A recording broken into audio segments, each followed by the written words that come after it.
10 मिनिटे चालल्यानंतर ते वाड्याजवळ येऊन पोहोचले. मघापासून समोर राहून प्रतिनिधित्व करणारा शेखर आता 4 पावलं मागे आला.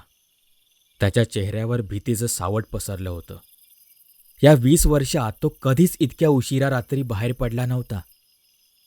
ज्या झपाटलेल्या वाड्याबद्दल त्याने आजीकडून ऐकलं होतं, तो वाडा त्याच्या समोर होता. अंधारामुळे वाड्याची अस्पष्ट आकृती फारच भीतीदायक वाटत होती. त्यांनी एक एक पाऊल पुढे टाकायला सुरुवात केली. वाड्याच्या तुटक्या कुंपणातून आत प्रवेश केला. एका टोकाला स्वप्नील तर दुसऱ्या टोकाला विराज, मध्ये नेहा, अनघा, तनया आणि शेखर असे चालत होते. टॉर्चचा प्रकाश आजूबाजूला वर खाली टाकत असताना तनयाला जाणवले की वर छताच्या कठड्यावर कोणीतरी पाय खाली सोडून बसले. ती क्षणभर दचकली. भीतीनं 2 पावले मागे सरकलीच होती की गडबडून तिचा पाय स्वतःच्या पायात अडकला म्हणून सावरायला लगेच तिने बाजूच्या झाडाचा आधार घेतला. परंतु झाडावरच्या काटेरी वेलींमुळे तिच्या मनगटावरचा बांधलेला धागा तुटला. तेव्हा लगेच बाजूला असलेल्या स्वप्नील आणि अनघाने तिला सावरले. मी काय म्हणतो, आपल्याला या वाड्यापर्यंत यायचं होतं. आपण आलोही, वाडाही पाहिला. आतमध्ये जाऊन बघायची काही गरज नाही असं मला वाटतं. तसंही आज जीर्ण दगडांशिवाय आणखीन काय असणार. माझा ऐकाल तर माघारी फिरूया, कारण मामाला जाग आली तर उगाच प्रॉब्लेम होईल आणि आपल्यामुळे उगाच या शेखरला ओरडा बसेल. स्वप्नील म्हणाला. हो स्वप्नील दादा, मलाही असंच वाटतंय. आपण घरी जाऊया.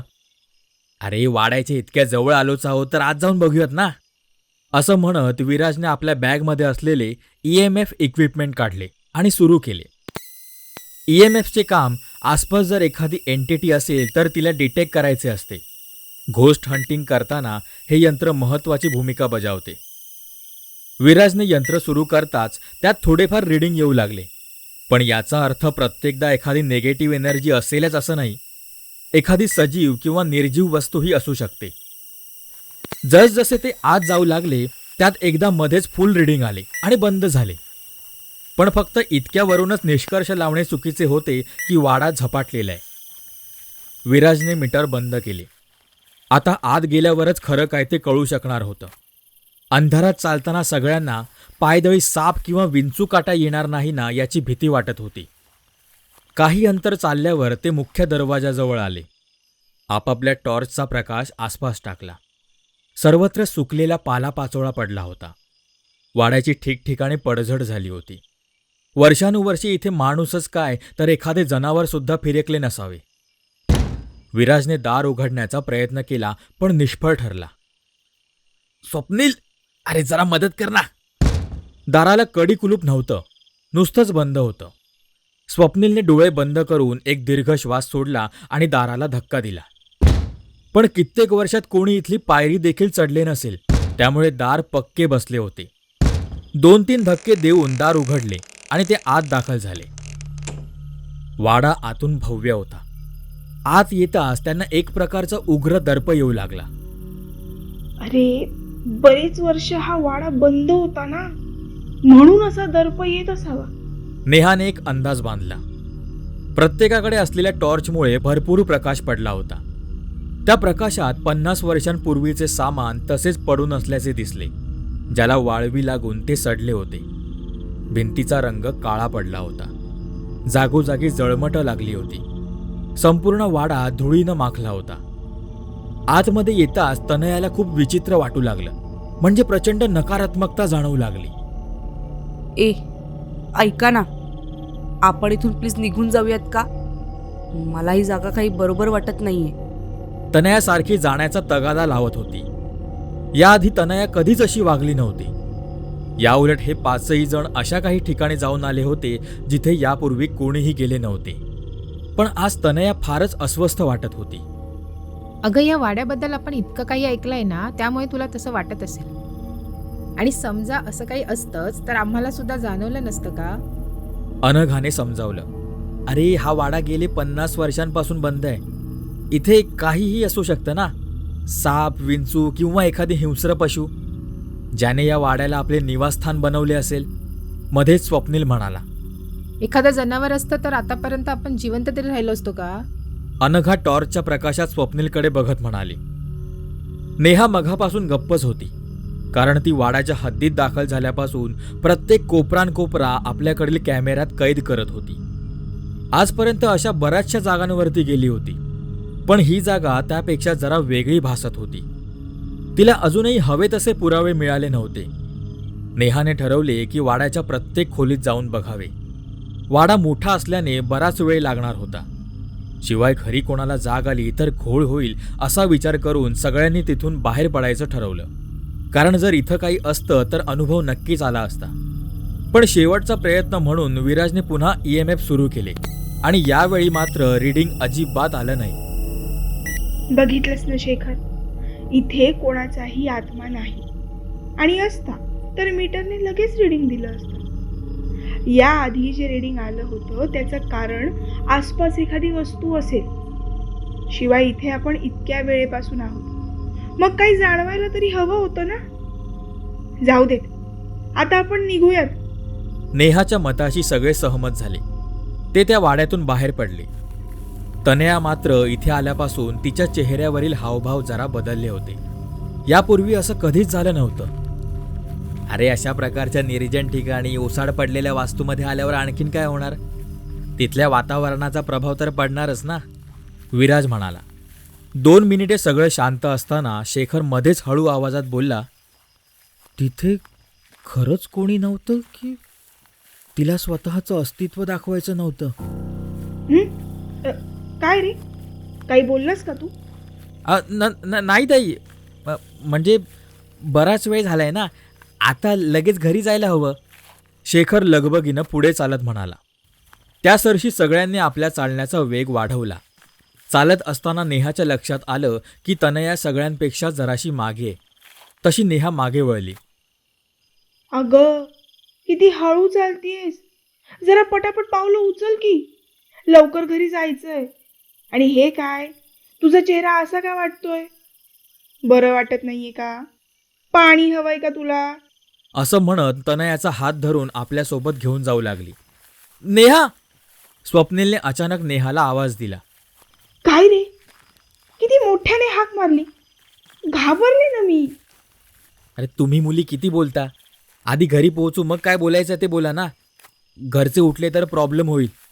आता जरा पटापट पावलं टाका. स्वप्नील जरा वैतागून बोलला. सगळे वाड्याच्या कुंपणातून बाहेर आले. तेवढ्यात शेखरच्या मोबाईलची रिंग वाजली आणि क्षणभर प्रत्येकाचे पाय जागीच थांबले. बापरे, बाबा उठले तर नसतील ना? अरे यार, असं झालं तर आता माझं काही खरं नाही. शेखरने घाबरत फोन उचलला. हॅलो दादा, अरे किती वेळ लागणार आहे तुम्हाला अजून? बाबा उठले तर घोळ होईल, जरा लवकर या. बाबा उठले नाही हे ऐकून शेखरसोबत सगळ्यांचा जीव भांड्यात पडला. हो हो, आम्ही घरीच पोहोचत आहोत. चालण्याचा वेग वाढवत सगळे घरी पोचले. जराही आवाज न करता पटापट प्रत्येकजण आपापल्या जागेवर येऊन झोपले. दुसऱ्या दिवशी सकाळी सगळे चहा घेत गप्पा मारत होते. तनया मात्र शांत होती, फार कोणाशी बोलत नव्हती.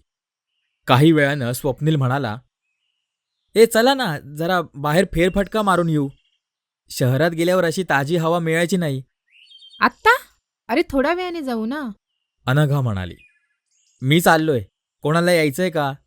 मी येते, मला जरा बरं वाटत नाहीये. तनया स्वप्नीलकडे बघत म्हणाली. उरलेले नंतर जॉईन होणार असल्यामुळे स्वप्नील आणि तनया निघून गेले. थोड्या वेळाने नेहाला आईचा कॉल आला. काय गाई, आवाज कसा थकल्यासारखा येतोय तुझा? तरी मी म्हणाले होते की सामान नीट लागलं नाहीये, मी नाही जात गावी. पण तू हट्टाने मला इथं पाठवलंस. स्वतः मात्र तिथे एकटीच सामानाची मांडामांड करत बसली असशील. आवाज बघ कसा लागतोय तुझा. मला ना कधी कधी खरंच प्रश्न पडतो की मी तुझी आई आहे का तू माझी आई. अगं बाळा, एवढं काहीच नाही झालेलं ग, जर अशी कडकड वाटते बस. आईच्या आवाजातून तिच्या तब्येतीचा अंदाज येत होता. काही वेळ बोलणं झाल्यावर नेहाने फोन ठेवून दिला. तिचा चेहरा काहीसा चिंतातूर दिसू लागला. काहीसा विचार करून ती म्हणाली, गाईस, आपण आजच निघूया. आईची तब्येत बरी नाही आणि मी गेल्याशिवाय ती डॉक्टरकडे सुद्धा जाणार नाही.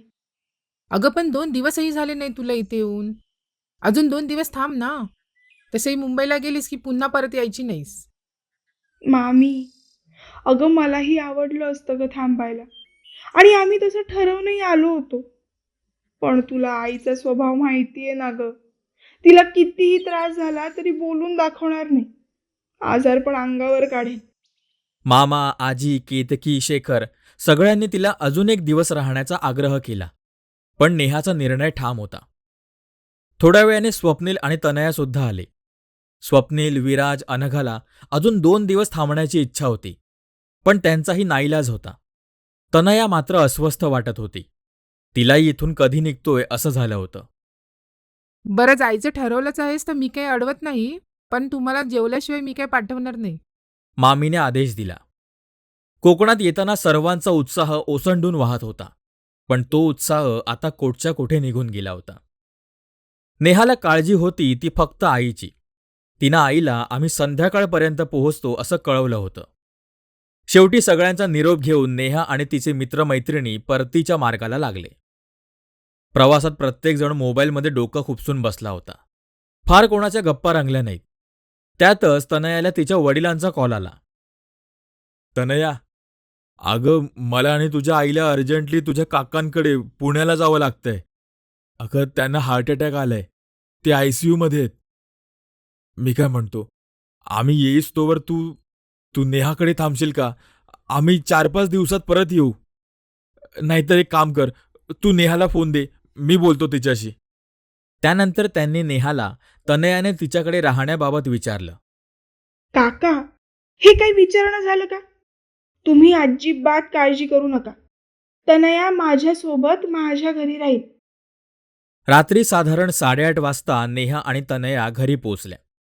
विराज, स्वप्नील, अनघा यांनी दोघींचा निरोप घेतला आणि तेही निघून गेले. आई बेडरूममध्ये झोपली होती. बाबाही उशाशी बसून तिच्या कपाळावर थंड पाण्याच्या पट्ट्या ठेवत होते. नेहा धावतच आईजवळ आली. खूप ताप आहे का हो बाबा? आईच्या गालाला, गळ्याला हात लावून अंदाज घेत तिनं विचारलं.